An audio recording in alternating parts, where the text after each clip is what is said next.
we know that you kind of break the boundaries of creating art, and you've made it into some of our most important sites and institutions. Tell us about pros of embracing temporary projects like ArtStreet, wide open walls, and festivals, and how people who are not in the arts can really engage in that. So I think these temporary events are really kind of like a spark, or like the kindling of like a larger fire to our culture.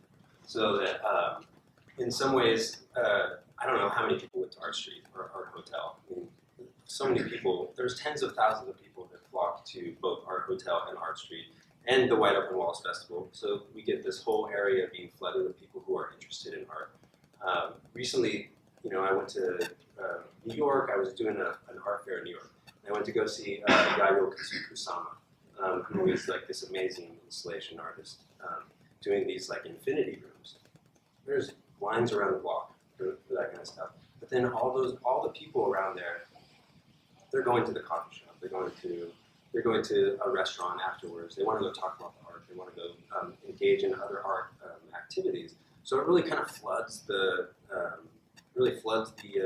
downtown area or wherever the event's happening, and creates that kind of thing that gets people excited about being here, about having that sense of place.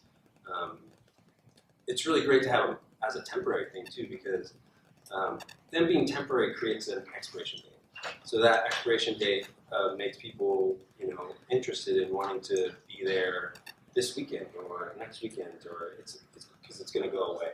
So you have these things like permanent art installations. People kind of take them for granted a little bit. You say, oh, well, I'll go see that at one point. Like the Crocker permanent collection, right? A lot of people just go to the temporary exhibits. They almost never see the permanent collection because you're like, it's just going to always be there. But having these temporary things gives people, and then maybe they'll sneak over to the permanent collection, or And so I just think that these kinds of things really create a lot of excitement for our city. It creates a lot of excitement and a spotlight too on some of the talent that's already here. There's a ton of talent in this city. And I think a lot of people from the outlying areas, they don't really get a chance to see that. But when people start dreaming big like this, like something like Art Hotel or ArtStreet, the Wide Open Walls Festival, giving artists who don't normally have the opportunity and like investing in people, investing in someone and saying, I want you to do something big, right? I want you to do something huge or have no limits. It really gets these people who are already creating, but creating on a smaller level, to make something huge for the city. And it's kind of like a gift, because obviously a lot of these times people aren't getting paid that much. They don't get paid that well to do ArtStreet or Art Hotel, or even the Wide Open Walls Festival. So I just think it creates so much excitement and so much place. I mean, I kind of think a lot about Florence, right? I think a lot about the Renaissance era.